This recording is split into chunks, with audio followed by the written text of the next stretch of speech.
Hi dear students, ಈ ವಿಡಿಯೋದಲ್ಲಿ ನಾವು 9 ಮತ್ತು 10ನೇ ತರಗತಿಗೆ ಸಂಬಂಧಪಟ್ಟಂತೆ ನಿಮ್ಮ SA1 ಎಕ್ಸಾಮಿನೇಷನ್ ಅಥವಾ ಮಿಡ್ ಟರ್ಮ್ ಎಕ್ಸಾಮಿನೇಷನ್ ಅಂತ ಏನು ಕರಿತೀವೋ ಅದಕ್ಕೆ ಸಂಬಂಧಪಟ್ಟಂತೆ ಗ್ರಾಮರ್ ಮತ್ತು ಕೆಲವೊಂದಿಷ್ಟು ಮುಖ್ಯ ಪ್ರಶ್ನೆಗಳ ಬಗ್ಗೆ ಇಲ್ಲಿ ಡಿಸ್ಕಷನ್ ಮಾಡ್ತಾ ಇದ್ದೇವೆ.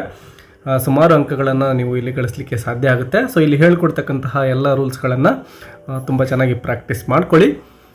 ಬನ್ನಿ ಫಸ್ಟ್ ಕ್ವೆಶನನ್ನು ನೋಡೋಣ. 9 ಮತ್ತು 10ನೇ ತರಗತಿ ಇಬ್ಬರಿಗೂ ಕೂಡ ಈ ರೀತಿಯ ಪ್ರಶ್ನೆಗಳು ಬರ್ತವೆ ವಿದ್ಯಾರ್ಥಿಗಳೇ. ಚೂಸ್ ದ ಕರೆಕ್ಟ್ ಆಲ್ಟರ್ನೇಟಿವ್ ಅಂದರೆ ಇಲ್ಲಿ MCQ ಕ್ವೆಶನ್ಸ್ಗಳನ್ನು ಕೇಳಿರ್ತಾರೆ. ಒಂದು ಪ್ರಶ್ನೆಗೆ 4 ಆಯ್ಕೆಗಳನ್ನು ಕೂಡ ಕೊಟ್ಟಿರ್ತಾರೆ. ಗ್ರಾಮರ್ಗೆ ಸಂಬಂಧಪಟ್ಟಂತಹ ಪ್ರಶ್ನೆಗಳು ಇಲ್ಲಿ ಇರ್ತವೆ. ಅದರಲ್ಲಿ ಫಸ್ಟ್ ಕ್ವೆಶನ್ ನೋಡಿ, add A suitable question tag ಅಂತ ಕೇಳ್ತಾರೆ. ಸೊ ಕ್ವೆಶನ್ ಟ್ಯಾಗ್ಗೆ ಸಂಬಂಧಪಟ್ಟಂತಹ ಪ್ರಶ್ನೆಗಳನ್ನು ನಾವು ನೋಡ್ತೇವೆ. ಸೆಂಟೆನ್ಸ್ ನೋಡಿ, ಹಿ ಈಸ್ ಎ ಡಾಕ್ಟರ್ ಅಂತಕ್ಕಂತಹ ಸ್ಟೇಟ್ಮೆಂಟ್ ಇದೆ. ಇದಕ್ಕೆ ಸೂಟಬಲ್ ಕ್ವೆಶನ್ ಟ್ಯಾಗನ್ನು 4 ಆಯ್ಕೆಗಳಲ್ಲಿ ಕಂಡುಹಿಡಿಬೇಕು. ಸೊ ಇಲ್ಲಿ ಆಲ್ರೆಡಿ ಉತ್ತರವನ್ನು ನಿಮಗೆ ಬೋಲ್ಡ್ ಲೆಟರ್ಲಿ ಕೊಡಲಾಗಿದೆ ವಿದ್ಯಾರ್ಥಿಗಳೇ. ಸೊ ಇವುಗಳನ್ನು ಬರೆದುಕೊಂಡು ನೀವು ಪ್ರಾಕ್ಟೀಸ್ ಮಾಡ್ಕೋಬಹುದು. ನೋಡಿ ಇಲ್ಲಿ ಆನ್ಸರ್ ಇಸಂಟ್ ಹಿ ಅಂತ ಇದೆನೋ ಅದನ್ನು ಯಾವ ರೀತಿ ನಾವು ಆನ್ಸರ್ನ ಕಂಡುಹಿಡಿಬೇಕು ಅಂದರೆ, ಮೊದಲನೇದಾಗಿ ನೋಡಿ ಇಲ್ಲಿ ಸೆಂಟೆನ್ಸಲ್ಲಿ ಕೊಟ್ಟಿರ್ತಕ್ಕಂತಹ ಹೆಲ್ಪಿಂಗ್ ವರ್ಬನ್ನು ಗಮನಿಸಬೇಕು. ನೋಡಿ ಇಲ್ಲಿ ಈಸ್ ಅಂತಕ್ಕಂತಹ ಒಂದು ಹೆಲ್ಪಿಂಗ್ ವರ್ಬನ್ನು ಸೆಂಟೆನ್ಸಲ್ಲಿ ನಾವು ಗಮನಿಸ್ತೇವೆ. ಸೊ ಆಯ್ಕೆಗಳಲ್ಲಿ ಈಸ್ ಇರ್ತಕ್ಕಂಥದ್ದನ್ನು ಹುಡುಕಬೇಕು. ಫಸ್ಟ್ ಆಪ್ಷನ್ನಲ್ಲಿ ಇಲ್ಲ, ಸೆಕೆಂಡಲ್ಲೂ ಇಲ್ಲ, ಥರ್ಡ್ ಮತ್ತು ಫೋರ್ತಲ್ಲಿ ಎರಡೂ ಕಡೆ ಈಸನ್ನು ನೋಡ್ತೇವೆ. ಆದರೆ ವಿದ್ಯಾರ್ಥಿಗಳೇ ನೋಡಿ, ಕೊಟ್ಟಿರೋ ಸ್ಟೇಟ್ಮೆಂಟ್ ಪಾಸಿಟಿವ್ ಇದೆ, ಅಂದರೆ ಎಲ್ಲೂ ಕೂಡ ನಾಟ್ ಅಂತಕ್ಕಂತಹ ವರ್ಡನ್ನು ನಾವು ಗಮನಿಸೋದಿಲ್ಲ. ಸೊ ಈ ರೀತಿ ಸೆಂಟೆನ್ಸಲ್ಲಿ ನಾಟ್ ಇಲ್ಲ ಅಂದರೆ ನಾವೇನು ಮಾಡಬೇಕು ಅಂದರೆ, ಕೊಟ್ಟಿರ್ತಕ್ಕಂತಹ ಆಯ್ಕೆಗಳಲ್ಲಿ ನಮಗೆ ಸಿಕ್ಕಂತಹ ಹೆಲ್ಪಿಂಗ್ ವರ್ಬ್ಗೆ ನಾಟ್ ಸೇರ್ಕೊಂಡಿರಬೇಕು. ನೋಡಿ ಇಲ್ಲಿ ಈಸ್ಗೆ ನಾಟ್ ಸೇರ್ಕೊಂಡಿದೆ. ಸೊ ಈ ರೀತಿ ಏನು ಮಾಡಬೇಕು ಅಂದರೆ, ಸ್ಟೇಟ್ಮೆಂಟ್ ಪಾಸಿಟಿವ್ ಇದ್ದರೆ ನೆಗೆಟಿವ್ ಟ್ಯಾಗನ್ನು ಹುಡುಕಬೇಕು ಮತ್ತು ನೆಗೆಟಿವ್ ಸ್ಟೇಟ್ಮೆಂಟ್ ಇದ್ದರೆ ಪಾಸಿಟಿವ್ ಟ್ಯಾಗನ್ನು ಹುಡುಕಬೇಕಾಗುತ್ತೆ. ಸೆಕೆಂಡ್ ಕ್ವೆಶನ್ ನೋಡಿ, ರಮೇಶ್ ವಾಸ್ ಪ್ಲೇಯಿಂಗ್ ಕ್ರಿಕೆಟ್ ಅಂತ ಇದೆ. ಇಲ್ಲಿರ್ತಕ್ಕಂತಹ ಹೆಲ್ಪಿಂಗ್ ವರ್ಬ್ ಯಾವುದಪ್ಪ ಅಂದರೆ ವಾಸ್ ಅಂತಕ್ಕಂತಹ ಹೆಲ್ಪಿಂಗ್ ವರ್ಬನ್ನು ಇಲ್ಲಿ ಗಮನಿಸ್ತೇವೆ. ಸೊ ಆಯ್ಕೆಗಳಲ್ಲಿ ವಾಸ್ ಇರೋದನ್ನು ನಾವು ಮೊದಲಿಗೆ ಹುಡುಕಬೇಕು. ನೋಡಿ ಆಪ್ಷನ್ ಸಿ ಮತ್ತು ಡಿದಲ್ಲಿ ವಾಸ್ ಇಲ್ಲ, ಸೊ ಅವೆರಡನ್ನು ಡಿಲೀಟ್ ಮಾಡ್ತೇವೆ. ಮತ್ತು ಈಗ ಸ್ಟೇಟ್ಮೆಂಟಲ್ಲಿ ನೋಡಿ ಎಲ್ಲೂ ಕೂಡ ನಾಟ್ ಇಲ್ಲ. ಸೊ ಈಗ ನಮಗೆ ಉತ್ತರದಲ್ಲಿ ನಾಟ್ ಇರಬೇಕು, ಅದಿರ್ತಕ್ಕಂಥದ್ದು ಆಪ್ಷನ್ ಬಿದಲ್ಲಿ ವಾಸಂಟ್ ಹಿ ಅಂತೇಳಿ. ಸೊ ಇದೇ ಇಲ್ಲಿ ಉತ್ತರ ಆಗಿರುತ್ತೆ. ಸೊ ಈ ರೀತಿ ನೀವು ಏನು ಮಾಡಬೇಕು ಅಂದರೆ, ಹೆಲ್ಪಿಂಗ್ ವರ್ಬ್ಗಳ ಸಹಾಯದಿಂದ ಈ ಒಂದು ಕ್ವೆಶನ್ ಟ್ಯಾಗ್ಗೆ ಸಂಬಂಧಪಟ್ಟಂತಹ ಪ್ರಶ್ನೆಗಳನ್ನು ಸಾಲ್ವ್ ಮಾಡಬೇಕು ವಿದ್ಯಾರ್ಥಿಗಳೇ. ಇನ್ನು ಸೆಕೆಂಡ್ ಕ್ವೆಶನ್ನಲ್ಲಿ ನೋಡಿ, read the following and choose the infinitive ಅಂತ ಇದೆ. ಸೊ ಈ ರೀತಿಯಾಗಿರ್ತಕ್ಕಂತಹ ಪ್ರಶ್ನೆಯು ಕೂಡ ಖಂಡಿತವಾಗ್ಲೂ ನಿಮ್ಮ ಎಕ್ಸಾಮಲ್ಲಿ ಬರುತ್ತೆ ವಿದ್ಯಾರ್ಥಿಗಳೇ. ನೋಡಿ 2+ ವರ್ಬ್ ಈ ರೀತಿ ನೀವು ಕೊಟ್ಟಿರ್ತಕ್ಕಂತಹ ಸೆಂಟೆನ್ಸಲ್ಲಿ ಹುಡುಕಬೇಕು. 2+ ವರ್ಬ್ ಕ್ರಿಯಾಪದ ಅಂತ ಹೇಳ್ತೇವೆ. ಸೊ ಇಲ್ಲಿ ಗಮನಿಸ್ಬೋದು. ಫಸ್ಟ್ ಕ್ವೆಶನಲ್ಲಿ I have come to you wise hermit to ask you 3 questions and get answer ಅಂತ ಇದೆ. ಇಲ್ಲಿ ಇನ್ಫಿನಿಟಿವ್ ಯಾವುದು ಅಂತ ಕೇಳಿದರೆ ಗಮನಿಸಿ ವಿದ್ಯಾರ್ಥಿಗಳೇ, ಆಪ್ಷನ್ ಬಿ 2+ ವರ್ಬ್ ಇರ್ತಕ್ಕಂಥದ್ದನ್ನು ನಾವು ಗಮನಿಸ್ತೇವೆ. ಆಸ್ಕ್ ಅಂತಕ್ಕಂಥದ್ದು ವರ್ಬ್ ಆಗಿರುತ್ತೆ ವಿದ್ಯಾರ್ಥಿಗಳೇ. ಒಂದು ವೇಳೆ ಇನ್ನೊಂದು ಇಲ್ಲಿ ಏನಾದರೂ ಕೊಟ್ಟಿದ್ರೆ ನೋಡಿ, ಇಲ್ಲಿ ಟು ಯು ಅಂತಕ್ಕಂಥದ್ದು ಕೂಡ ಸ್ಟೇಟ್ಮೆಂಟಲ್ಲಿದೆ. ಸೊ ಯಾವುದಾದ್ರೂ ಒಂದು ಆಪ್ಷನಲ್ಲಿ 2+ ಯು ಕೊಟ್ಟಿದ್ರೆ ಆಗ ನೀವು 2 ಅನ್ನು ನೋಡಿ ಕನ್ಫ್ಯೂಸ್ ಆಗಬಾರ್ದು. ಇಲ್ಲಿ ಯು ಅಂತಕ್ಕಂಥದ್ದು ಪ್ರನೌನ್ ಆಗಿರುತ್ತೆ, ನಮಗೆ ಬೇಕಾಗಿರತಕ್ಕಂಥದ್ದು ವರ್ಬ್ ಆಗಿದೆ ವಿದ್ಯಾರ್ಥಿಗಳೇ. ಸೊ ವರ್ಬನ್ನೇ ನೀವು ಹುಡುಕಬೇಕಾಗುತ್ತೆ. ಇನ್ನು ಸೆಕೆಂಡ್ ಕ್ವೆಶನ್ ನೋಡಿ, Kapil saved money to go to a new movie ಅಂತ ಇದೆ. ಇಲ್ಲೂ ಅಷ್ಟೇ ಟು ಗೋ ಅಂತಕ್ಕಂತಹ 2+ ವರ್ಬ್, ಗೋ ಅಂತಕ್ಕಂಥದ್ದು ವರ್ಬ್ ಅಲ್ವಾ. ಸೊ 2+ ವರ್ಬ್ ಇರತಕ್ಕಂಥದ್ದು ಆಪ್ಷನ್ ಬಿ ದಲ್ಲಿದೆ. So this is the infinitive ಆಗಿರುತ್ತೆ. ಇನ್ನು ಥರ್ಡ್ ಕ್ವೆಶನ್ ನೋಡಿ, fill in the blank choosing the most appropriate words ಅಂತ ಕೇಳಿದ್ದಾರೆ ವಿದ್ಯಾರ್ಥಿಗಳೇ. ಈ ರೀತಿಯ ಪ್ರಶ್ನೆಗಳಲ್ಲಿ ಇಫ್ ಕ್ಲಾಸ್ಗೆ ಸಂಬಂಧಪಟ್ಟಂತಹ ಪ್ರಶ್ನೆಗಳನ್ನು ಕೇಳ್ತಾರೆ. ಇಫ್ ಕ್ಲಾಸ್ ಕಂಡೀಷನಲ್ ಸೆಂಟೆನ್ಸ್ ಅಂತಲೂ ಕೂಡ ನಾವು ಕರಿತೀವಿ ವಿದ್ಯಾರ್ಥಿಗಳೇ. ಇಲ್ಲಿ ಗಮನಿಸಬಹುದು, ಈ ರೀತಿಯ ಒಂದು ಡೈಲಾಗ್ಸ್ಗಳನ್ನು ಕೊಟ್ಟಿರ್ತಾರೆ. ಶ್ರೇಯಾ ಮತ್ತು ಇಬ್ಬರು ಕೃಷ್ಣ ಮಾತಾಡ್ತಾ ಇದ್ದಾರೆ. ಇಲ್ಲಿ ನಾವು ಡೈರೆಕ್ಟಾಗಿ ಇಲ್ಲಿ ಬ್ಲ್ಯಾಂಕ್ ಇರ್ತಕ್ಕಂತಹ ಒಂದು ಸೆಂಟೆನ್ಸನ್ನು ನೋಡಿದರೆ ಉತ್ತರವನ್ನು ಕಂಡುಹಿಡಿಯೋದು ಸುಲಭ. ಈಗ ಕೃಷ್ಣ ಹೇಳ್ತಕ್ಕಂತಹ ಸ್ಟೇಟ್ಮೆಂಟನ್ನು ನೋಡಿ, I wasn't informed about it. ಯಾವುದ್ರ ಬಗ್ಗೆ ಅಂದರೆ, Krishna why didn't you collect the parcel, ಯಾಕೆ ನೀನು ಪಾರ್ಸಲನ್ನು ತೆಗೆದುಕೊಂಡಿಲ್ಲ ಅಂತ ಶ್ರೇಯ ಕೇಳ್ತಕ್ಕಂತಹ ಪ್ರಶ್ನೆ. ಅದಕ್ಕೆ ಕೃಷ್ಣ ಹೇಳ್ತಾನೆ, I wasn't informed about it, ಅದ್ರ ಬಗ್ಗೆ ನನಗೆ ತಿಳಿದಿರಲಿಲ್ಲ. If you had informed me earlier, ನೀನು ನನಗೆ ಒಂದು ವೇಳೆ ಮೊದಲಿಗೇನೆ ತಿಳಿಸಿದ್ದಿದ್ದರೆ, ಐ ಡ್ಯಾಶ್ ಕಲೆಕ್ಟೆಡ್ ಇಟ್, ನಾನು ಕಲೆಕ್ಟ್ ಮಾಡಿಕೊಳ್ತಾ ಇದ್ದೆ. ನೋಡಿ ಪಾಸಿಟಿವ್ ರಿಪ್ಲೈ ಇದೆ, ಕಲೆಕ್ಟ್ ಮಾಡಿಕೊಳ್ತಾ ಇದ್ದೆ. ಈ ರೀತಿ ಬಂದಾಗ ವುಡ್ ಹ್ಯಾವ್ ಅಂತಕ್ಕಂತಹ ಉತ್ತರವೇ ಸರಿಯಾಗಿರುತ್ತೆ. ನೋಡಿ ಮ್ಯಾಕ್ಸಿಮಮ್ ಟೈಮ್ ವುಡ್ ಹ್ಯಾವ್ ಅಥವಾ ವುಡಂಟ್ ಹ್ಯಾವ್ ಇವೆರಡರಲ್ಲೇ ಒಂದು ಉತ್ತರ ಬರುತ್ತೆ. ಸೊ ಇಲ್ಲಿ ವುಡ್ ಹ್ಯಾವ್ ಅಂತಕ್ಕಂಥದ್ದೇ ಸರಿಯಾಗಿರುವ ಉತ್ತರ. ಇನ್ನು ಸೆಕೆಂಡ್ ನೋಡಿ, if I had got the money, ನನ್ನ ಹತ್ರ ಒಂದು ವೇಳೆ ದುಡ್ಡು ಸಿಕ್ಕಿದ್ರೆ ಅಥವಾ ನನಗೆ ದುಡ್ಡು ದೊರೆತಿದ್ರೆ ಅಥವಾ ದುಡ್ಡು ಇದ್ದಿದ್ರೆ I dash bought a mobile, ನಾನು ಮೊಬೈಲನ್ನು ತೆಗೆದುಕೊಳ್ತಾ ಇದ್ದೆ ಅಥವಾ ಪರ್ಚೇಸ್ ಮಾಡ್ತಾ ಇದ್ದೆ. ಇಲ್ಲೂ ಕೂಡ ಇದ್ದೆ ಅಂತಕ್ಕಂತಹ ಒಂದು ಪಾಸಿಟಿವ್ನಿಂದ ಎಂಡ್ ಆಗ್ತಾ ಇದೆ. ಇಲ್ಲೂ ಕೂಡ ವುಡ್ ಹ್ಯಾವನ್ನೇ ನಾವು ಸೆಲೆಕ್ಟ್ ಮಾಡ್ಕೊಳ್ತೀವಿ ವಿದ್ಯಾರ್ಥಿಗಳೇ. ಇನ್ನು ಫೋರ್ತ್ ಕ್ವೆಶನ್ ಅಲ್ಲಿ ನೋಡಿ, read the given conversation and choose the language function for the underlined sentence ಅಂತ ಕೊಟ್ಟಿದ್ದಾರೆ. ಸೊ ಇಲ್ಲಿ ಲ್ಯಾಂಗ್ವೇಜ್ ಫಂಕ್ಷನ್ ಅನ್ನು ಕಂಡುಹಿಡಿಬೇಕು. ಇಲ್ಲಿ ಸುಧಾ ಮತ್ತು ರಾಧಾ ಇಬ್ರು ಏನೋ ಮಾತಾಡ್ತಾ ಇದ್ದಾರೆ. ಇಲ್ಲಿ ಗಮನಿಸಬಹುದು, ನಾನು ಡೈರೆಕ್ಟಾಗಿ ಸೆಂಟೆನ್ಸ್ಗೆ ಹೋಗ್ತಾ ಇದ್ದೇನೆ. ನೋಡಿ ಇಲ್ಲಿ ಸುಧಾಳ statement, I am going that way, I will drop you there. ನೋಡಿ ಇಲ್ಲಿ ಐ ವಿಲ್ ಡ್ರಾಪ್ ಯು ದೇರ್ಗೆ ಅಂಡರ್ಲೈನ್ ಮಾಡಲಾಗಿದೆ. ಸೊ ಇದು ಯಾವ ಲ್ಯಾಂಗ್ವೇಜ್ ಫಂಕ್ಷನನ್ನು ಮಾಡುತ್ತೆ ಈ ಸೆಂಟೆನ್ಸ್ ಅಂತ ಕೇಳಿದರೆ, ನಾನು ನಿನ್ನನ್ನು ಅಲ್ಲಿಗೆ ಡ್ರಾಪ್ ಮಾಡ್ತೇನೆ ಅಂತ ಹೇಳ್ತಕ್ಕಂತಹ ಮೀನಿಂಗನ್ನು ಈ ಸೆಂಟೆನ್ಸ್ ಕೊಡ್ತಾ ಇದೆ ಅಲ್ವಾ. ಸೊ ಇಲ್ಲಿ ರಿಕ್ವೆಸ್ಟ್ ಯಾವುದು ಕೂಡ ಇಲ್ಲ, ಅಡ್ವೈಸ್ ಸಲಹೆ ಕೂಡ ಇಲ್ಲ. ಇಲ್ಲಿ ಆಫರಿಂಗ್ ಹೆಲ್ಪ್, ಒಂದು ಸಹಾಯವನ್ನು ಆಫರ್ ಮಾಡ್ತಾ ಇದ್ದಾರೆ. ಸೊ ಇಲ್ಲಿ I will drop you there ಅಂತಕ್ಕಂಥದ್ದು ಆಫರಿಂಗ್ ಹೆಲ್ಪ್ ಆಗಿರುತ್ತೆ, ಆಕ್ಸೆಪ್ಟಿಂಗ್ ಕೂಡ ಬರೋದಿಲ್ಲ ವಿದ್ಯಾರ್ಥಿಗಳೇ. ಇನ್ನು ಡೂ ಆ್ಯಸ್ ಡೈರೆಕ್ಟೆಡ್ ಅಂತಕ್ಕಂತಹ ಪ್ರಶ್ನೆಗಳು ಬರ್ತವೆ ವಿದ್ಯಾರ್ಥಿಗಳೇ. ಇಲ್ಲೂ ಕೂಡ ನೀವು ಅನೇಕ ಅಂಕಗಳನ್ನು ಗಳಿಸಬಹುದು. ಇಲ್ಲಿ ಏನಪ್ಪ ಅಂದರೆ ಕಾಲಕೇಟಿವ್ ವರ್ಡ್ಸ್ಗೆ ಸಂಬಂಧಪಟ್ಟಂತಹ ಒಂದು 3 ಎಕ್ಸಾಂಪಲನ್ನು ಇಲ್ಲಿ ಕೊಡ್ತಾ ಇದ್ದೇನೆ. ಇಲ್ಲಿ ಕಾಲಮ್ ಎ ಮತ್ತು ಕಾಲಮ್ ಬಿ 2 ಕಾಲಮ್ಸನ್ನು ಕೊಟ್ಟಿರ್ತಾರೆ. ನೀವೇನು ಮಾಡಬೇಕು ಅಂದರೆ ಇಲ್ಲಿ ಎ ಕಾಲಮಲ್ಲಿರ್ತಕ್ಕಂತಹ ಪದಗಳಿಗೆ ಬಿ ಕಾಲಮಲ್ಲಿರ್ತಕ್ಕಂತಹ ಸುಮಾರು 4 ವರ್ಡ್ಸನ್ನು ಇಲ್ಲಿ ಕೊಟ್ಟಿರ್ತಾರೆ. ಅದರಲ್ಲಿ ಒಂದು ಪದ ಏನಾಗುತ್ತೆ ಅಂದರೆ ಸೂಟೇಬಲ್ ಆಗುತ್ತೆ. ಫಾರ್ ಎಕ್ಸಾಂಪಲ್ ಇಲ್ಲಿ ಒಂದೇದು ಗಮನಿಸ್ಬೋದು, ಟೈಮ್ ಇದೆ. ಟೈಮ್ಗೆ ಸರಿಯಾಗಿರ್ತಕ್ಕಂಥದ್ದು ಟೇಬಲ್, ಟೈಮ್ ಟೇಬಲ್ ಅಂತ ಹೇಳ್ತೇವೆ. ಸೊ ಈ ರೀತಿ ಪದವನ್ನು ನೀವು ಜೋಡಿಸಿ ಸಂಪೂರ್ಣ ಆನ್ಸರನ್ನು ನಿಮ್ಮ ಆನ್ಸರ್ ಬುಕ್ಲೆಟಲ್ಲಿ ಬರಿಬೇಕಾಗುತ್ತೆ, ಟೈಮ್ ಟೇಬಲ್ ಅಂತ ಈ ರೀತಿ. ಆಗ ನೀವು ಸುಲಭವಾಗಿ ಅಂಕವನ್ನು ಗಳಿಸಬಹುದು. ಅದೇ ರೀತಿ ಸೆಕೆಂಡ್ ನೋಡಿ, ಡೈನಿಂಗ್ ಟೇಬಲ್ ಅಂತ ನಾವು ಯೂಸ್ ಮಾಡ್ತೇವೆ. ಕ್ರೆಡಿಟ್ಗೆ ಕ್ರೆಡಿಟ್ ಕಾರ್ಡ್ ಅಂತ ನಾವು ಹೇಳ್ತೇವೆ. ಸೊ ಈ ರೀತಿ ಕಾಲಕೇಟಿವ್ ವರ್ಡ್ ಯಾವುದೇ ಬಂದರೂ ಕೂಡ ನೀವು ಅದಕ್ಕೆ ಸೂಟೇಬಲ್ ವರ್ಡನ್ನು ಬರೀಬೇಕಾಗುತ್ತೆ. ಇನ್ನು 6th one, which one of the following words has 2 syllables ಅಂತ ಇದೆ. ಅಂದರೆ ಇಲ್ಲಿ 4 ಪದಗಳನ್ನು ಕೊಟ್ಟಿರ್ತಾರೆ, ಗಮನಿಸಬಹುದು ವಿದ್ಯಾರ್ಥಿಗಳೇ. ಮ್ಯಾನ್, ಪ್ಲೇ, ಮಾಸ್ಟರ್, ಆರ್ಡಿನರಿ ಅಂತ. ಸೊ ಈ 4 ಪದಗಳಲ್ಲಿ 2 ಸಿಲೆಬಲ್ಗಳನ್ನು ಹೊಂದಿರತಕ್ಕಂತಹ ಪದ ಯಾವುದು ಅಂತೇಳಿ ನಾವು ಕಂಡುಹಿಡಿದು ಅದರ ಉತ್ತರವನ್ನು ಬರೀಬೇಕಾಗುತ್ತೆ. ಇಲ್ಲಿ ಗಮನಿಸಿ ಯಾವ ರೀತಿ ಕಂಡುಹಿಡಿಯೋದು ಅಂದರೆ, ಮ್ಯಾನ್ ಇಲ್ಲಿರ್ತಕ್ಕಂತಹ ವವೆಲ್ ಸೌಂಡನ್ನು ಕಂಡುಹಿಡಿಬೇಕಾಗುತ್ತೆ ವಿದ್ಯಾರ್ಥಿಗಳೇ. ಸುಲಭವಾಗಿ ನಾವು ಇದನ್ನು ಕನ್ನಡದಲ್ಲೇ ಬರೆದುಕೊಂಡು ಕೂಡ ನಾವು ಕಂಡುಹಿಡಿಬೋದು. ಹೇಗೆ ಅಂದರೆ ನೋಡಿ, ಮ್ಯಾನ್ ಅಂತ ಕನ್ನಡದಲ್ಲಿ ಬರ್ಕೊಂಡಾಗ ಇಲ್ಲಿ ಮ್ಯಾನ್ ಅಂತಕ್ಕಂಥದ್ರಲ್ಲಿ ವೂವೆಲ್ನಿಂದ ಎಂಡ್ ಆಗುತ್ತೆ. ಇಲ್ಲಿ ನೋಡಿ ನ್ ಅಂತಕ್ಕಂಥದ್ದು ವ್ಯಂಜನಾಕ್ಷರ ಆಗುತ್ತೆ. ಸೊ ಅದನ್ನು ನಾವು ಕನ್ಸಿಡರ್ ಮಾಡಬಾರ್ದು. ಮ್ಯಾನ್ ಅಂತಕ್ಕಂಥದ್ದು ಒಂದೇ ಇರುತ್ತಲ್ವ, ಅದನ್ನು ಕನ್ಸಿಡರ್ ಮಾಡ್ತೇವೆ. ಸೊ ಮ್ಯಾನ್ ಅನ್ನೋದು ಒಂದೇ ಒಂದು ಸಿಲೆಬಲನ್ನು ಒಳಗೊಂಡಿದೆ. ಅದೇ ರೀತಿ ಪ್ಲೇ ನೋಡಿ, ಕನ್ನಡದಲ್ಲೇ ಬರೆದಾಗ ಪ್ಲೇ ಒಂದೇ ಒಂದು ಸಿಲೆಬಲನ್ನು ಇಲ್ಲಿ ಗಮನಿಸ್ತೇವೆ. ಸೊ ಇದು ಕೂಡ ಒಂದು ಸಿಲೆಬಲ್. ಮಾಸ್ಟರನ್ನು ಗಮನಿಸಿ ವಿದ್ಯಾರ್ಥಿಗಳೇ, ಇದನ್ನು ಕನ್ನಡದಲ್ಲಿ ಬರೆದಾಗ ಗಮನಿಸಿ, ಮಾ ಸ್ಟರ್ ನೋಡಿ, ಕೊನೆಗೆ ರ್ ಅಂತ ಬರುತ್ತಲ್ವ, ಇದನ್ನು ಬಿಟ್ಬಿಡ್ತೇವೆ, ಕನ್ಸಿಡರ್ ಮಾಡಬಾರ್ದು. ಮಾ ಮತ್ತು ಷ್ಟ 2 ಸಿಲೆಬಲನ್ನು ಇಲ್ಲಿ ಗಮನಿಸ್ತೇವೆ. ಸೊ ಇಲ್ಲಿ ನಮಗೆ ಬೇಕಾದಂತಹ ಉತ್ತರ ಸಿಗ್ತಾ ಇದೆ. ಮಾಸ್ಟರ್ ಅಂತಕ್ಕಂಥದ್ದು 2 ಸಿಲೆಬಲನ್ನು ಒಳಗೊಂಡಿದೆ. ಅದೇ ರೀತಿ ಆರ್ಡಿನರಿ ಅಂತಕ್ಕಂಥದ್ದನ್ನು ಗಮನಿಸಿ, ಆ ಡಿ ನ ರಿ ಸುಮಾರು 4 ಸಿಲೆಬಲ್ ಇಲ್ಲಿ ಸಿಗ್ತವೆ. ಸೊ ಸರಿಯಾಗಿರುವ ಉತ್ತರ ಮಾಸ್ಟರ್ ಆಗಿರುತ್ತೆ ವಿದ್ಯಾರ್ಥಿಗಳೇ. ಇನ್ನು ನೆಕ್ಸ್ಟ್ ಗಮನಿಸಿ, ಸೆಕೆಂಡ್ ಎಕ್ಸಾಂಪಲ್ ಇಲ್ಲಿ ಗಮನಿಸ್ಬೋದು, ಸ್ವಿಮ್, ವಾಟರ್, ಪೂಲ್, ವೇವ್ ಅಂತ ಇದೆ. ಇಲ್ಲಿ ಸ್ವಿಮ್ ನೋಡಿ, ಸ್ವಿಮ್ ಇದನ್ನು ಕನ್ನಡದಲ್ಲೇ ಬರ್ಕೊಂಡು ನೋಡೋದಾದರೆ ಸ್ವಿಮ್ ನೋಡಿ, ಸ್ವಿಮ್ ಇಮ್ ಅಂತಕ್ಕಂಥದ್ದು ವ್ಯಂಜನದಿಂದ ಎಂಡ್ ಆಗಿದೆ. ಸೊ ಮ ಅನ್ನು ಬಿಡ್ತೇವೆ. ಸ್ವಿ ಅಂತಕ್ಕಂಥದ್ದು ಒಂದು ಸಿಲೆಬಲ್ ಇದೆ. ವಾಟರನ್ನು ಗಮನಿಸಿ, ವಾ ಟ ರ್ ಅಂತ ಬರುತ್ತೆ. ಸೊ ರ್ ಅಂತಕ್ಕಂಥದ್ದು ವ್ಯಂಜನಾಕ್ಷರ, ಅದನ್ನು ಬಿಟ್ಬಿಡಿ. ವಾ ಮತ್ತು ಟ ಅಂದರೆ ಇಲ್ಲಿ 2 ಸಿಲೆಬಲ್ ಸಿಗ್ತಾ ಇದೆ. ಸೊ ನಮ್ಮ ಉತ್ತರ ವಾಟರ್ ಅಂತಕ್ಕಂಥದ್ದು ಆಗಿರುತ್ತೆ. ಅದೇ ರೀತಿ ಪೂಲನ್ನು ಗಮನಿಸಿ, ಇದನ್ನು ಕನ್ನಡದಲ್ಲೇ ಬರೆದ್ರೆ ಪೂಲ್ ಅಂತ ಬರುತ್ತೆ. ಲ್ ಅಂತಕ್ಕಂಥದ್ದನ್ನು ಬಿಡಬೇಕು, ಪೂ ಅನ್ನೋದು ಒಂದೇ ಆಗುತ್ತಲ್ವಾ. So this is also 1 syllable. ಮತ್ತು ವೇವ್ ಅಂತಕ್ಕಂಥದ್ದು ಕೂಡ ಗಮನಿಸಿ, ಕನ್ನಡದಲ್ಲೇ ಬರೆದ್ರೆ ವೇವ್ ಈ ರೀತಿ ಬರುತ್ತಲ್ವಾ.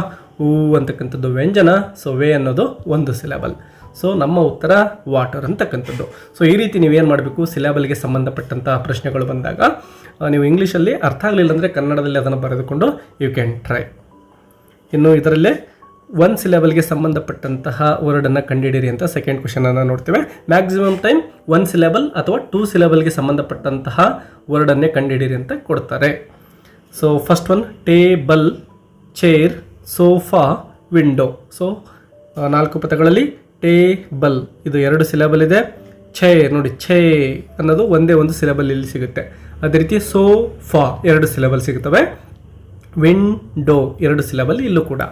ಅದೇ ರೀತಿ ಕ್ಲೀನಿಂಗ್ ನೋಡಿ, ಕ್ಲೀನಿಂಗ್ ಇಲ್ಲಿ 2 ಸಿಲೆಬಲ್ ಸಿಗ್ತವೆ. ಕ್ಲಿಯರ್ ಇಲ್ಲೂ ಕೂಡ 2 ಸಿಲೆಬಲ್ ಇದ್ದಾವೆ. ಕಾಮ್ ಕಾ ಒಂದೇ ಸಿಲೆಬಲ್ ಸಿಗುತ್ತೆ. ಕ್ಲೀನರ್ ಇಲ್ಲೂ ಕೂಡ 2 ಸಿಲೆಬಲ್ ಸಿಗ್ತವೆ. ಸೊ ನಮ್ಮ ಉತ್ತರ ಕಾಮ್ ಅಂತಕ್ಕಂಥದ್ದು. ಸೊ ಈ ರೀತಿ ಸಿಲೆಬಲ್ ಪ್ರಶ್ನೆಯನ್ನು ನೀವು ಸಾಲ್ವ್ ಮಾಡ್ತೀರಾ ಅಂದ್ಕೊಂಡಿದ್ದೇನೆ. ಇನ್ನು 7th ಕ್ವೆಶ್ಚನ್ ಗಮನಿಸಿ. Write the correct form of the word given in bracket ಅಂತ ಇದೆ. ಇಲ್ಲಿ ಗಮನಿಸ್ಬೋದು, ಈ ರೀತಿ ಬ್ರಾಕೆಟ್ ಒಳಗಡೆ ವರ್ಡ್ಸನ್ನು ಕೊಟ್ಟಿರ್ತಾರೆ. ಮೊದಲನೇ ಸೆಂಟೆನ್ಸಲ್ಲಿ ಬ್ಯೂಟಿ ಕೊಟ್ಟಿದ್ದಾರೆ, ಸೆಕೆಂಡ್ ಡಿಫ್ರೆಂಟ್ ಇದೆ, ಥರ್ಡ್ ಇಂಪ್ರೂವ್ ಇದೆ. ಈ ರೀತಿ ಪದಗಳನ್ನು ಈ ಒಂದು ಡ್ಯಾಶ್ ಆದಮೇಲೆ ಕೊಟ್ಟಿರ್ತಾರೆ. ಗಮನಿಸ್ಬೋದು ಇಲ್ಲಿ ಡ್ಯಾಶನ್ನು, ಆ ಪದದ ಹಿಂದೆ ಡ್ಯಾಶನ್ನು ಗಮನಿಸ್ತೇವಲ್ವಾ.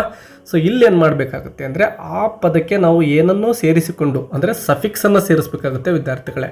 ಯಾವುದೋ ಒಂದು ಸಫಿಕ್ಸ್ ಸೂಟೇಬಲ್ ಆಗ್ತಾ ಇರುತ್ತೆ, ಆ ಒಂದು ಸಫಿಕ್ಸನ್ನು ಸೇರಿಸಿ ನೀವು ಇಲ್ಲಿ ಬರೀಬೇಕಾಗುತ್ತೆ. ಫಾರ್ ಎಕ್ಸಾಂಪಲ್ ನೋಡಿ, ಮೊದಲನೇದು Kapil's neighbour had a beauty garden ಅಂತ ನಾವು ಇಲ್ಲಿರೋದ್ರಿಂದ ಈ ಬ್ಯೂಟಿಯನ್ನು ನಾವು ಬ್ಯೂಟಿಫುಲ್ ಅಂತೇಳಿ ಬರೀಬೇಕಾಗುತ್ತೆ. ಇಲ್ಲಿ ಉತ್ತರವನ್ನು ಕೊಟ್ಟಿದ್ದೇನೆ ಗಮನಿಸ್ಬೋದು ಕೊನೆ ಭಾಗದಲ್ಲಿ. ಸೊ ಇಲ್ಲಿ ನೀವೇನು ಮಾಡಬೇಕು ಅಂದರೆ ಈ ಸೆಂಟೆನ್ಸನ್ನು ಬ್ಯೂಟಿಫುಲ್ ಅಂತ ಸೇರಿಸಿಕೊಂಡು ನಿಮ್ಮ ಆನ್ಸರ್ಲಿ ಬರೀಬೇಕು. ಕಂಪ್ಲೀಟಾಗಿ ಆನ್ಸರನ್ನು ಬರೀರಿ ನಿಮ್ಮ ಆನ್ಸರ್ ಬುಕ್ಲೆಟಲ್ಲಿ. ಅದೇ ರೀತಿ second one, wise men answered king's questions different ಅಂತ ಇದೆ. ಇದಕ್ಕೆ ನೀವೇನು ಮಾಡಬೇಕು ಅಂದರೆ ಎಲ್ವೈಯನ್ನು ಸೇರಿಸಿಕೊಂಡು ಬರೀಬೇಕಾಗುತ್ತೆ. ಡಿಫರೆಂಟ್ಲಿ ಅಂತೇಳಿ ಬರೀರಿ. ಅದೇ ರೀತಿ third one, keep on trying there is always A scope for improve ಇದೆ. ಸೊ ಈ ಇಂಪ್ರೂವ್ಗೆ MENT ಅಂತಕ್ಕಂತಹ ಸಫಿಕ್ಸನ್ನು ಸೇರಿಸಿಕೊಂಡು ಬರೀಬೇಕಾಗುತ್ತೆ. ಇಂಪ್ರೂವ್ಮೆಂಟ್ ಅಂತ ಉತ್ತರವನ್ನು ನೀವು ಬರೀಬಹುದು ಇಲ್ಲಿ. ಇನ್ನು ಇದರಲ್ಲಿ 8ನೇ ಪ್ರಶ್ನೆ, fill in the blank using the correct article. ಆರ್ಟಿಕಲ್ಗೆ ಸಂಬಂಧಪಟ್ಟಂತಹ 3 ಪ್ರಶ್ನೆಗಳನ್ನು ಇಲ್ಲಿ ಕೊಟ್ಟಿದ್ದೇನೆ. ಇವುಗಳನ್ನು ಸರಿಯಾಗಿ ಗಮನಿಸಿ ವಿದ್ಯಾರ್ಥಿಗಳೇ, ಯಾವ ರೀತಿ ಫಿಲ್ ಮಾಡೋದು ಅಂತ.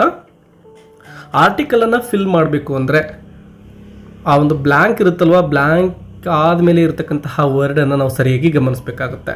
ಫಾರ್ ಎಕ್ಸಾಂಪಲ್ ಮೊದಲನೇದರಲ್ಲಿ ಬ್ಲ್ಯಾಂಕ್ ಆದಮೇಲೆ ಆನೆಸ್ಟ್ ಇದೆ, ಸೆಕೆಂಡ್ ಒನ್ ಪೂಲ್ ಇದೆ, ಥರ್ಡ್ ಒನ್ ಯೂನಿಕ್ ಇದೆ. ಗಮನಿಸ್ಬೋದು ವಿದ್ಯಾರ್ಥಿಗಳೇ, ಹಿ ಈಸ್ ಡ್ಯಾಶ್ ಆನೆಸ್ಟ್. ನೋಡಿ, ಆನೆಸ್ಟ್ ಅಂತಕ್ಕಂಥದ್ದು ಆದಿಂದ ಸ್ಟಾರ್ಟ್ ಆಗುತ್ತೆ, ಎಚ್ ಅಂತಕ್ಕಂಥದ್ದು ಸೈಲೆಂಟ್ ಆಗುತ್ತೆ. ಸೊ ಈ ರೀತಿ ವೊವೆಲ್ ಸೌಂಡಿಂದ ಸ್ಟಾರ್ಟ್ ಆದರೆ ಯಾವುದೇ ಪದ, ಅದರ ಹಿಂದೆ ನಾವು ಆ್ಯನ್ ಅಂತಕ್ಕಂತಹ ಆರ್ಟಿಕಲನ್ನು ಫಿಲ್ ಮಾಡ್ತೇವೆ. ಸೊ ಇಲ್ಲಿ ಸರಿಯಾಗಿರುವ ಉತ್ತರ ಯಾವುದಪ್ಪ ಅಂದರೆ ಆ್ಯನ್ ಅಂತಕ್ಕಂಥದ್ದು. ಆ್ಯನ್ ಆನೆಸ್ಟ್, ಸರಿಯಾಗಿ ನೆನಪಿಟ್ಕೊಳ್ಳಿ. Second one, he saw there was dash pool ಅಂತ ಇದೆ. ಸೊ ಪೂಲ್ ಅಂತಕ್ಕಂಥದ್ದು ಕಾನ್ಸನೆಂಟ್ ಸೌಂಡಿಂದ ಸ್ಟಾರ್ಟ್ ಆಗ್ತಾ ಇದೆ. ಸೊ ಎಯನ್ನು ಇಲ್ಲಿ ಫಿಲ್ ಮಾಡ್ತೇವೆ. ಇನ್ನು third one, C is unique person. ವಿದ್ಯಾರ್ಥಿಗಳೇ ಗಮನಿಸ್ಬೋದು, ಇಲ್ಲಿ ಯು ಅಂತಕ್ಕಂತಹ ಒಂದು ವೊವೆಲ್ ಲೆಟರ್ ಏನಿದೆನೋ ಅದು ಕಾನ್ಸೋನೆಂಟ್ ಸೌಂಡನ್ನು ಪ್ರೊಡ್ಯೂಸ್ ಮಾಡ್ತಾ ಇದೆ. ಇಲ್ಲಿ ಯುವನ್ನು ನಾವು ಈ ರೀತಿ ಪ್ರೊನೌನ್ಸಿಯೇಷನ್ ಮಾಡ್ತೇವೆ, ಯು ಅಂತಕ್ಕಂಥದ್ದು. ಒಂದು ವೇಳೆ ನೋಡಿ, ಯುವನ್ನು ನಾವು ಅಂಬ್ರೇಲಾದಲ್ಲಿ ಅಂತ ಪ್ರೊನೌನ್ಸಿಯೇಷನ್ ಮಾಡ್ತೇವೆ, ಆಗ ನಾವು ಯಾನನ್ನು ಫಿಲ್ ಮಾಡ್ಬೋದು. ಬಟ್ ಇಲ್ಲಿ ಯು ಅಂತಕ್ಕಂಥದ್ದು ಕಾನ್ಸನೆಂಟ್ ಸೌಂಡ್ ಆಗಿರೋದ್ರಿಂದ ಇಲ್ಲಿ ನಾವು ಎ ಅಂತಕ್ಕಂತಹ ಆರ್ಟಿಕಲನ್ನು ಫಿಲ್ ಮಾಡಬೇಕು. ಇದು ನಿಮಗೆ ನೆನಪಿರಲಿ. ಒಂದು ವೇಳೆ ವೊವೆಲ್ ಸೌಂಡ್ ಬಂದರೆ ಆ್ಯನ್ ಅಂತ ಫಿಲ್ ಮಾಡಿ, ಒಂದು ವೇಳೆ ಕಾನ್ಸನೆಂಟ್ ಸೌಂಡ್ ಬಂದರೆ ಎ ಅಂತ ಫಿಲ್ ಮಾಡಿ. ಅದ್ರ ಜೊತೆಗೆ ಯೂನಿಕ್ ಆಗಿರ್ತಕ್ಕಂತಹ ಥಿಂಗ್ಸ್ಗಳ ಬಗ್ಗೆ ನಾವು ಚರ್ಚೆ ಮಾಡ್ತಾ ಇದ್ರೆ ಆಗ ಡೆಫಿನಿಟ್ ಆರ್ಟಿಕಲ್ ಆಗಿರ್ತಕ್ಕಂತಹ ದ ಅನ್ನು ಬಳಸಬೇಕು. ಆರ್ಟಿಕಲ್ಸನ್ನು ಯಾವ ರೀತಿ ಯೂಸ್ ಮಾಡೋದು ಅಂತ ಆಲ್ರೆಡಿ ಡಿಟೇಲ್ ಆಗಿ ನಿಮಗೆ ಒಂದು ವಿಡಿಯೋದಲ್ಲಿ ಹೇಳ್ಕೊಟ್ಟಿದ್ದೇನೆ, ಅದನ್ನು ವಾಚ್ ಮಾಡಿ ಕಲ್ತ್ಕೊಳ್ಬಹುದು.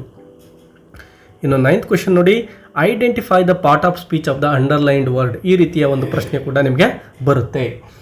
ಇಲ್ಲಿ ಗಮನಿಸಬಹುದು, ಯಕ್ಷ ಅಪಿಯರ್ಡ್ ಇಮ್ಮಿಡಿಯೇಟ್ಲಿ ಅಂತ ಇದೆ. ನೋಡಿ, ಯಾವುದೇ ಒಂದು ಪದ ಇಂದ ಎಂಡ್ ಆಗಿದ್ದರೆ ನಾವು ಅದನ್ನು ಸುಲಭವಾಗಿ ಹೇಳ್ಬೋದು ಎಡ್ವರ್ಬ್ ಅಂತೇಳಿ. ಯಾಕೆ ಅಂದರೆ ಇದು ಅಪಿಯರ್ಡ್ ಅಂತಕ್ಕಂತಹ ಒಂದು ವರ್ಬನ್ನು ಡಿಸ್ಕ್ರೈಬ್ ಮಾಡ್ತಾ ಇರುತ್ತೆ. ವರ್ಬನ್ನು ಡಿಸ್ಕ್ರೈಬ್ ಮಾಡ್ತಕ್ಕಂತಹ ಪದವನ್ನು ಎಡ್ವರ್ಬ್ ಅಂತ ಕರಿತೇವೆ. ಸೆಕೆಂಡ್ ಒನ್ ನೋಡಿ, the king met the wise hermit ಅಂತ ಇದೆ. ಸೊ ವೈಸ್ ಅಂತಕ್ಕಂಥದ್ದು ಆ ಹರ್ಮಿಟನ್ನು ಡಿಸ್ಕ್ರೈಬ್ ಮಾಡ್ತಾ ಇದೆ. ಹರ್ಮಿಟ್ ಅಂತಕ್ಕಂಥದ್ದು ನೌನ್ ಆಗಿದೆ. ಸೊ ನೌನನ್ನು ಡಿಸ್ಕ್ರೈಬ್ ಮಾಡ್ತಕ್ಕಂತಹ ಪದಗಳನ್ನು ನಾವು ಅಡ್ಜೆಕ್ಟಿವ್ ಅಂತೇಳಿ ಕರಿತೇವೆ. ಇನ್ನು ಥರ್ಡ್ ಒನ್ ನೋಡಿ, Kapil's mother was a simple women ಅಂತ ಇದೆ. ಸೊ ವಿಮೆನ್ ಅಂತಕ್ಕಂಥದ್ದು ನೌನ್ ಆಗಿದೆ ವಿದ್ಯಾರ್ಥಿಗಳೇ. ಸೊ ನೌನನ್ನು ಡಿಸ್ಕ್ರೈಬ್ ಮಾಡ್ತಕ್ಕಂತಹ ಪದವೇ ಸಿಂಪಲ್ ಆಗಿದೆ. ಸೊ ನೌನ್ ಡಿಸ್ಕ್ರೈಬ್ ಮಾಡಿದ್ರೆ ಅದನ್ನು ನಾವು ಅಡ್ಜೆಕ್ಟಿವ್ ಅಂತೇಳಿ ಕರಿತೇವೆ. ಇನ್ನು 10th ನೋಡಿ, fill in the blank using suitable linker ಅಂತ ಇದೆ. Arun dash Varun are good friends. So ನಾವು ಇಲ್ಲಿ ಅರುಣ್ ಮತ್ತು ವರುಣ್ ಇಬ್ಬರನ್ನು ಕನೆಕ್ಟ್ ಮಾಡ್ತಾ ಇರುವ ಕಾರಣ ಆ್ಯಂಡ್ ಅಂತಕ್ಕಂಥದ್ದು ಇಲ್ಲಿ ಸೂಟಬಲ್ ಆಗಿರುವ ಲಿಂಕರ್ ಆಗಿರುತ್ತೆ. ಸೊ ಆ್ಯಂಡನ್ನು ಫಿಲ್ ಮಾಡಬೇಕು. ಸೆಕೆಂಡ್ ಒನ್ ನೋಡಿ, your brother died dash they did not heed my words. So ಇಲ್ಲಿ ಬಿಕಾಸ್ ಅಂತಕ್ಕಂಥದ್ದು ಸೂಟೇಬಲ್ ಆಗಿರುವ ಲಿಂಕರ್ ಆಗುತ್ತೆ. ಯಾಕೆಂದರೆ ನೋಡಿ, ಯುವರ್ ಬ್ರದರ್ ಡೈಡ್, ನಿನ್ನ ಸಹೋದರರು ಸತ್ತಿದ್ದಾರೆ. ಯಾಕೆಂದರೆ ಅನ್ನೋ ಮೀನಿಂಗ್ ಬರಬೇಕಾಗುತ್ತೆ ಇಲ್ಲಿ. They did not heed my words, ನಾನು ಹೇಳ್ತಕ್ಕಂಥದ್ದನ್ನು ಅವರು ಫಾಲೋ ಮಾಡಲಿಲ್ಲ, ಹಾಗಾಗಿ ಅವರು ಸತ್ತು ಹೋಗಿದ್ದಾರೆ ಅಂತಕ್ಕಂತಹ ಮೀನಿಂಗ್ ಬರಬೇಕು. So because is the answer here. ಇನ್ನು third one, Kapil remembered the lady dash lived down the road ಅಂತ ಇದೆ. ಸೊ ಇಲ್ಲಿ ಹೂ ಅಂತಕ್ಕಂಥದ್ದು ಸೂಟಬಲ್ ಲಿಂಕರ್ ಆಗುತ್ತೆ ವಿದ್ಯಾರ್ಥಿಗಳೇ. Let's discuss the 11th one. Fill in the blank appropriate preposition. ಈ ರೀತಿಯ ಪ್ರಶ್ನೆ ಕೂಡ ಒಂದು ಬರುತ್ತೆ ಪ್ರಿಪೋಸಿಷನ್ಗೆ ಸಂಬಂಧಪಟ್ಟಂತೆ. Many wise men came dash the king but their answers were different ಅಂತ ಇದೆ. ಟು ದ ಕಿಂಗ್ ಅಂತಕ್ಕಂಥದ್ದು ಸೂಟಬಲ್ ಪ್ರಿಪೋಸಿಷನ್ ಆಗುತ್ತೆ. ಇನ್ನು the neighbour lady walked out dash some guests ಅಂತ ಇದೆ. ಸೊ ಇಲ್ಲಿ ವಿತ್ ಅಂತಕ್ಕಂಥದ್ದು ಸರಿಯಾಗಿರುವ ಪ್ರಿಪೋಸಿಷನ್. ನೇಬರ್ ಏನು ಮಾಡ್ತಾಳೆ, ಕೆಲವೊಂದಿಷ್ಟು ಗೆಸ್ಟ್ಗಳ ಜೊತೆ ಅಂತಕ್ಕಂತಹ ಮೀನಿಂಗ್ ಬರಬೇಕು. ಸೊ ವಿತ್ ಅನ್ನೋದು suitable preposition. He drank water dash once dropped down ಅಂತ ಇದೆ. ಸ್ಟೂಡೆಂಟ್ಸ್, ಇದು ಪ್ರಿಪೋಸಿಷನ್ಗೆ ಸಂಬಂಧಪಟ್ಟಂತಹ ಪ್ರಶ್ನೆ ಆಗಿರೋದಿಲ್ಲ, ಇದು ಲಿಂಕರ್ ಆಗಿರುತ್ತೆ. ಸೊ ಇಲ್ಲಿ ಆ್ಯಂಡ್ ಅನ್ನೋದನ್ನು ಫಿಲ್ ಮಾಡ್ತೇವೆ, ಇದು ರಾಂಗ್ ಆಗಿ ಬಂದಿದೆ. He drank water and once drop down, ಇಲ್ಲಿ ಆ್ಯಂಡ್ ಅಂತಕ್ಕಂಥದ್ದು ಲಿಂಕರ್ ಆಗಿರುತ್ತೆ ವಿದ್ಯಾರ್ಥಿಗಳೇ. ಇನ್ನು 12th ಅನ್ನು ಗಮನಿಸಿ. ಇಲ್ಲಿ ಟೆನ್ಸ್ ಫಾರ್ಮ್ ಆಫ್ ದ ವರ್ಬನ್ನು ನಾವು ಫಿಲ್ ಮಾಡಬೇಕಾಗುತ್ತೆ. ಅಂದರೆ ಇಲ್ಲಿ ಗಮನಿಸಬಹುದು, ಮೊದಲನೇದರಲ್ಲಿ ವಾಚ್ ಅಂತಕ್ಕಂಥದ್ದು ಡ್ಯಾಶ್ ಆದಮೇಲೆ ಕೊಟ್ಟಿದ್ದಾರೆ. ಸೆಕೆಂಡ್ ಒನ್ ಹ್ಯಾವ್ ಟುಕ್ ಇದೆ. ಥರ್ಡ್ ಒನ್ ಬಿ ಟೇಕ್ ಇದೆ. ಸೊ ಈ ರೀತಿ ಏನು ಆ ಬ್ರಾಕೆಟ್ ಒಳಗಡೆ ವರ್ಬನ್ನು ಕೊಟ್ಟಿರ್ತಾರೋ ಅದರ ಒಂದು ಸರಿಯಾಗಿರುವ ಫಾರ್ಮನ್ನು, ಅಂದರೆ ಟೆನ್ಸ್ ಫಾರ್ಮನ್ನು ನಾವು ಫಿಲ್ ಮಾಡಬೇಕಾಗುತ್ತೆ. ಫಸ್ಟ್ ಒನ್ ಗಮನಿಸಿ. We dash a movie yesterday it was fantastic. ನೋಡಿ, ಎಸ್ಟರ್ಡೇ ಅಂದರೆ ನಿನ್ನೆ ಅಂತೇಳಿ. ಅದೇ ರೀತಿ ವಾಸ್, ಇದು ಕೂಡ ಆಲ್ರೆಡಿ ಪಾಸ್ಟ್ ಘಟನೆಯನ್ನು ನಮಗೆ ತೋರಿಸಿಕೊಡುತ್ತೆ. ಸೊ ಇಲ್ಲಿ ಪಾಸ್ಟ್ ಟೆನ್ಸಲ್ಲಿ ಇರೋದ್ರಿಂದ ನಾವೇನು ಮಾಡಬೇಕು ಅಂದರೆ ಕೊಟ್ಟಿರುವ ಪದವನ್ನು ಪಾಸ್ಟಲ್ಲಿ ಬರೀಬೇಕು. ಸೊ ಇಲ್ಲಿ ವಾಚ್ ಅಂತಕ್ಕಂತಹ ಒಂದು ಪದದ ಅಥವಾ ಕ್ರಿಯಾಪದದ ಪಾಸ್ಟ್ ಟೆನ್ಸ್ ಫಾರ್ಮನ್ನು ಬರಿತೇವೆ, ವಾಚ್ಡ್ ಅಂತೇಳಿ ಫಿಲ್ ಮಾಡಬೇಕು. ಅದೇ ರೀತಿ ಸೆಕೆಂಡ್ ನೋಡಿ, Kapil have took 92 pomegranates from the garden ಅಂತ ಇದೆ. ಕಪಿಲ್ ನೋಡಿ, ಇಲ್ಲಿ ಹ್ಯಾವ್ ಇರೋದನ್ನು ನಾವು ಪಾಸ್ಟ್ ಟೆನ್ಸ್ ಆಗಿರೋದ್ರಿಂದ ಘಟನೆ ಹ್ಯಾಡ್ ಅಂತ ತಗೊಳ್ತೇವೆ. ಟುಕ್ ಇರೋದನ್ನು ಹ್ಯಾಡ್ ಬಂದಿರೋದ್ರಿಂದ ಯಾವಾಗಲೂ ಕೂಡ V3 ಫಾರ್ಮನ್ನೇ ಬರೀಬೇಕು, ಟೇಕನ್ ಅಂತೇಳಿ. ಸೊ ಹ್ಯಾಡ್ ಟೇಕನ್ ಅನ್ನೋದು ಸರಿಯಾಗಿರುವ ಆನ್ಸರ್ ಆಗುತ್ತೆ. ಅದೇ ರೀತಿ ಬಿ ಅಂತ ಇದೆ ನೋಡಿ, ಥರ್ಡ್ ಒನ್. ಬಿ ಅಂದರೆ ನೆನಪಿಟ್ಕೊಳ್ಳಿ, ಈಸ್, ಆರ್, ವಾಸ್ ಮತ್ತು ವರ್, ಇವುಗಳನ್ನು ಬಿ ಫಾರ್ಮ್ ಆಫ್ ವರ್ಬ್ಸ್ ಅಂತೇಳಿ ಕರಿತೇವೆ. He dash special classes nowadays ಅಂತ ಇದೆ.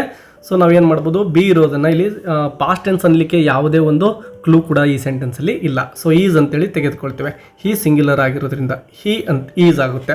ಮತ್ತು ಟೇಕ್ ಇರೋದನ್ನು ಪ್ರೆಸೆಂಟ್ ಕಂಟಿನ್ಯೂಸ್ ಫಾರ್ಮ್ ಆಗುತ್ತೆ ಈ ಸೆಂಟೆನ್ಸ್, ಹಾಗಾಗಿ ಟೇಕಿಂಗ್ ಅಂತ ಫಿಲ್ ಮಾಡ್ತೇವೆ.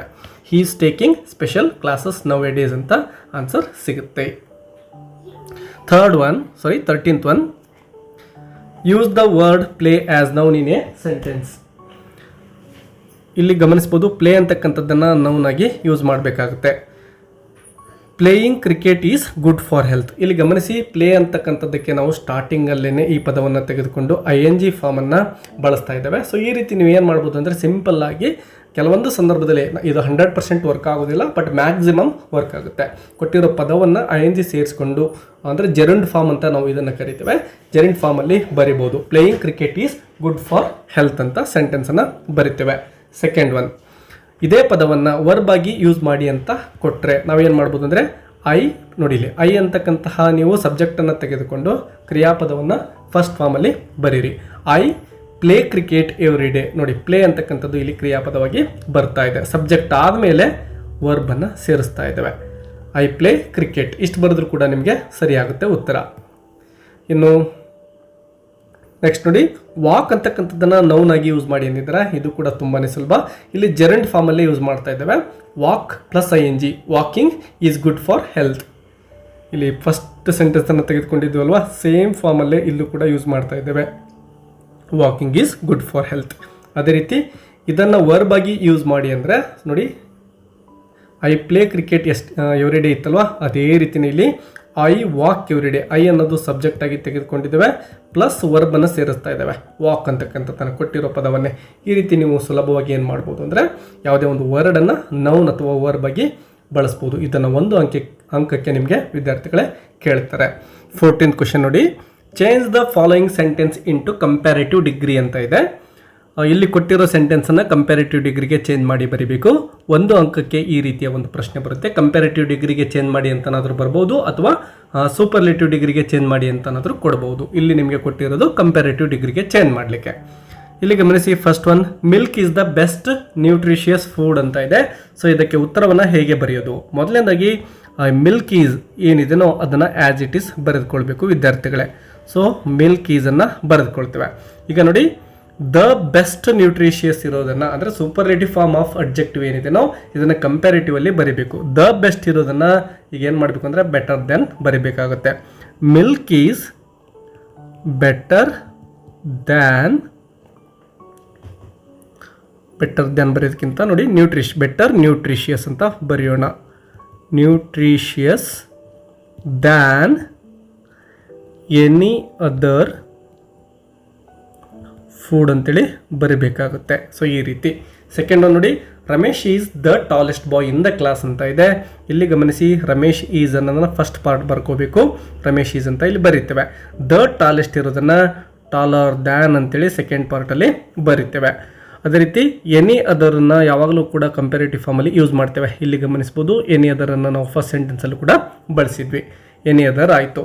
ಇನ್ನು next, in the class, boy in the class ಏನಿದೆನೋ ಇದನ್ನು ಆ್ಯಸ್ ಇಟ್ ಈಸ್ ಕೊನೆ ಭಾಗದಲ್ಲಿ ಬರಿತೇವೆ.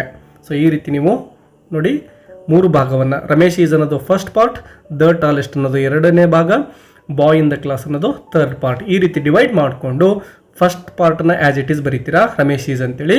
ಸೆಕೆಂಡ್ ಪಾರ್ಟನ್ನು ಕಂಪ್ಯಾರಿಟಿವ್ ಫಾರ್ಮ್ಗೆ ಟಾಲರ್ ದ್ಯಾನ್ ಅಂತ ಚೇಂಜ್ ಮಾಡಿ ಬರೀತಾ ಇದ್ದೀರಾ. ಎನಿ ಅದರ್ ಅಂತಕ್ಕಂಥದ್ದು ಫಿಕ್ಸ್ ಪಾರ್ಟ್ ಆಗಿರುತ್ತೆ ಕಂಪ್ಯಾರಿಟಿವ್ ಫಾರ್ಮಲ್ಲಿ. ಮತ್ತು 4th ಪಾರ್ಟನ್ನು ಇಲ್ಲಿ 3rd ಪಾರ್ಟನ್ನು ತೆಗೆದುಕೊಂಡು 4th ಪಾರ್ಟಾಗಿ ಬರಿತೇವೆ. ಇಷ್ಟು ಸುಲಭವಾಗಿದೆ. ಇನ್ನು 3rd ಕ್ವಶನ್ ನೋಡಿ, no other animal is as big as the elephant ಅಂತ ಇದೆ. ಪಾಸಿಟಿವ್ ಡಿಗ್ರಿಯಲ್ಲಿ ಕೊಟ್ಟಿದ್ದಾರೆ. ಇಲ್ಲಿ ಎಲಿಫೆಂಟ್ ಬಗ್ಗೆ ಮಾತಾಡ್ತಾ ಇರೋದ್ರಿಂದ ಇಲ್ಲಿ ದ ಎಲಿಫೆಂಟ್ ಅಂತ ಬರಬೇಕು. ದ ಎಲಿಫೆಂಟ್ ಇದನ್ನು ಫಸ್ಟ್ಗೆ ತೆಗೆದುಕೊಳ್ತೇವೆ. ದ ಎಲಿಫೆಂಟ್ ಮತ್ತು ಹೆಲ್ಪಿಂಗ್ ವರ್ಬ್ ತೆಗೆದುಕೊಳ್ತೇವೆ. ಈಸ್ ಅಂತಕ್ಕಂಥದ್ದನ್ನು, ಈಸ್ ಕಂಪ್ಯಾರಿಟಿವ್ ಫಾರ್ಮ್ ಆಗಿರೋದ್ರಿಂದ ಬಿಗ್ಗರ್ ದ್ಯಾನ್ ಅನ್ನು ತೆಗೆದುಕೊಳ್ತೇವೆ. ಎನಿ ಅದರ್ ಅನ್ನು ತೆಗೆದುಕೊಳ್ತೇವೆ. ಅನಿಮಲ್ ಅನ್ನೋದನ್ನು ಕೊನೆಗೆ ಬರಿತೇವೆ. ಸೊ ಈ ರೀತಿ ಚೇಂಜ್ ಮಾಡಿ ಬರಿಬೇಕಾಗುತ್ತೆ ವಿದ್ಯಾರ್ಥಿಗಳೇ. ಇನ್ನು 15ನೇ ಪ್ರಶ್ನೆ ನೋಡಿ, change into passive voice ಅಂತ ಕೇಳಿದರೆ ಆಕ್ಟಿವ್ ವಾಯ್ಸಿಂದ ಪ್ಯಾಸಿವ್ ವಾಯ್ಸ್ಗೆ ಚೇಂಜ್ ಮಾಡಿ ಬರಿಬೇಕಾಗುತ್ತೆ. ಉತ್ತರಗಳನ್ನು ಆಲ್ರೆಡಿ ನೀಡಲಾಗಿದೆ. ಯಾವ ರೀತಿ ಉತ್ತರ ಕಂಡುಹಿಡಿಯೋದು ನೋಡಿ, ಹೀ ಕಿಲ್ಡ್ ದ ಟೈಗರ್ ಅಂತ ಫಸ್ಟ್ ಸೆಂಟೆನ್ಸ್ ಕೊಟ್ಟಿದ್ದಾರೆ. ಇಲ್ಲಿ ಹೀ ಅನ್ನೋದು ಸಬ್ಜೆಕ್ಟ್ ಆಗಿರುತ್ತೆ, ಕಿಲ್ಡ್ ಅನ್ನೋದು ವರ್ಬ್ ಆಗಿರುತ್ತೆ, ದ ಟೈಗರ್ ಅನ್ನೋದು ಆಬ್ಜೆಕ್ಟ್ ಆಗಿರುತ್ತೆ. ಈಗ ನಾವು ಪ್ಯಾಸಿವ್ ವಾಯ್ಸ್ ಅಂದರೆ ಆಬ್ಜೆಕ್ಟನ್ನು ಫಸ್ಟ್ಗೆ ತೆಗೆದುಕೊಳ್ಬೇಕು. ದ ಟೈಗರನ್ನು ಇಲ್ಲಿ ನೋಡಿ, ದ ಟೈಗರ್ ಫಸ್ಟ್ಗೆ ತೆಗೆದುಕೊಂಡಿದ್ದೇವೆ ಈ ಒಂದು ಆಬ್ಜೆಕ್ಟನ್ನು. ಮತ್ತು ವಾಸ್ ಒಂದು ಹೆಲ್ಪಿಂಗ್ ವರ್ಬನ್ನು ತೆಗೆದುಕೊಳ್ಬೇಕು. ಆಬ್ಜೆಕ್ಟ್ ಫಸ್ಟಿಗೆ ಬರುತ್ತೆ, ನೆಕ್ಸ್ಟ್ ಹೆಲ್ಪಿಂಗ್ ವರ್ಬನ್ನು ತೆಗೆದುಕೊಳ್ಬೇಕು. ಸೊ ವಾಸನ್ನು ತೆಗೆದುಕೊಂಡ್ವಿ. ಮತ್ತು ನೆಕ್ಸ್ಟ್ ಏನಂದರೆ ವರ್ಬ್ ಯಾವಾಗಲೂ ಕೂಡ V3 ಫಾರ್ಮಲ್ಲೇ ಇರಬೇಕು. ಕಿಲ್ಡ್ ಅನ್ನೋದು ಆಲ್ರೆಡಿ V3 ಫಾರ್ಮಲ್ಲಿ ಇಲ್ಲಿ ಕಿಲ್ಡ್ ಅಂತೇಳಿ ಬರೆದಿದ್ದೇವೆ. ಇಲ್ಲಿ ವಾಸನ್ನು ಯಾಕೆ ತೆಗೆದುಕೊಂಡ್ವಿ ಅಂದರೆ ಹೀ ಕಿಲ್ಡ್ ದ ಟೈಗರ್ ಪಾಸ್ಟ್ ಅಂದರೆ ಸಿಂಪಲ್ ಪಾಸ್ಟ್ ಟೆನ್ಸಲ್ಲಿ ಈ ಸೆಂಟೆನ್ಸ್ ಇರೋದ್ರಿಂದ ಹೆಲ್ಪಿಂಗ್ ವರ್ಬ್ ವಾಸನ್ನು ತೆಗೆದುಕೊಂಡಿದ್ದೇವೆ. ಮತ್ತು ಬೈ ಅಂತಕ್ಕಂತಹ ಪ್ರಿಪೊಸಿಷನ್ ತೆಗೆದುಕೊಳ್ಬೇಕು. ಹೀ ಇರತಕ್ಕಂತಹ ಸಬ್ಜೆಕ್ಟನ್ನು ಕೊನೆ ಭಾಗದಲ್ಲಿ ಹಿಮ್ ಅಂತೇಳಿ ಆಬ್ಜೆಕ್ಟಾಗಿ ಬರಿತಾ ಇದ್ದೇವೆ. ಸಬ್ಜೆಕ್ಟ್ ಇರೋದೇನಾಗುತ್ತೆ ಆಬ್ಜೆಕ್ಟಾಗಿ ಕೊನೆಗೆ ಬಂದಿದೆ. ಈ ರೀತಿ ಸಬ್ಜೆಕ್ಟ್ ಮತ್ತು ಆಬ್ಜೆಕ್ಟ್ಗಳನ್ನು ಇಂಟರ್ಚೇಂಜ್ ಮಾಡಬೇಕು. ವರ್ಬ್ ಯಾವಾಗಲೂ ಕೂಡ V3 ಫಾರ್ಮಲ್ಲೇ ಇರಬೇಕು. ಬೈ ಅಂತಕ್ಕಂತಹ ಪ್ರಿಪೊಸಿಷನನ್ನು ಬಳಸಬೇಕು. ಈ ರೂಲ್ಸ್ಗಳನ್ನು ಫಾಲೋ ಮಾಡ್ಕೊಳ್ಳಿ. ಸೆಕೆಂಡ್ ನೋಡಿ, Hema is reading A book ಅಂತ ಇದೆ. ಸಬ್ಜೆಕ್ಟ್ ಹೇಮಾ ಆಗಿದೆ. ಈಸ್ ಅಂತಕ್ಕಂತಹ ಹೆಲ್ಪಿಂಗ್ ವರ್ಬ್ ಆಲ್ರೆಡಿ ಇದೆ. ರೀಡಿಂಗ್ ING ಫಾರ್ಮಲ್ಲಿ ಇದೆ, ಗಮನಿಸಬಹುದು.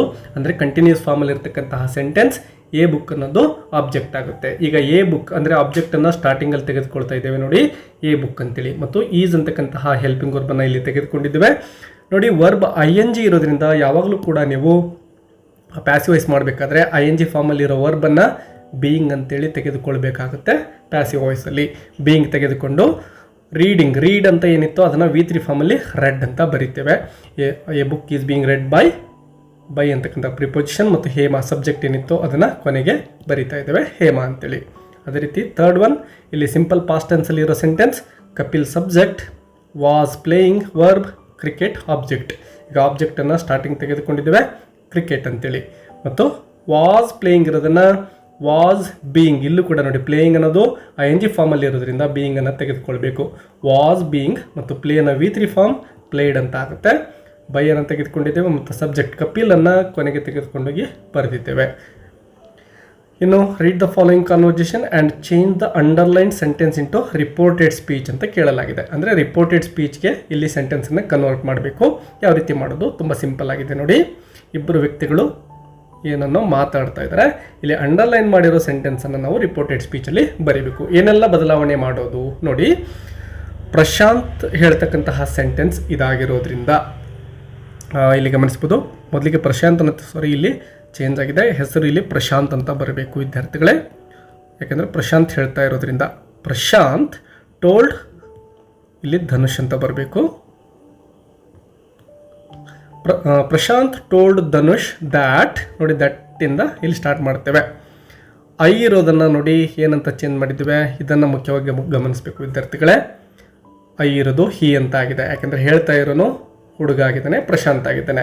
ಹಿ ಯಾಮ್ ಇರೋದನ್ನು ಗಮನಿಸಿ ವಾಸ್ ಅಂತ ಚೇಂಜ್ ಮಾಡಿದ್ದೇವೆ. ಯಾಮ್ ಇದ್ದರೆ ವಾಸ್ ಅಂತ ಚೇಂಜ್ ಮಾಡಿ, ಗೋಯಿಂಗ್ ಟು ಮಾರ್ಕೆಟ್ ಇರೋದು ಆ್ಯಸ್ ಇಟ್ ಈಸ್ ತೆಗೆದುಕೊಂಡಿದ್ದೇವೆ. ನೋವು ಇರೋದನ್ನು ದೆನ್ ಅಂತೇಳಿ ಚೇಂಜ್ ಮಾಡಿ ಬರೀಬೇಕು.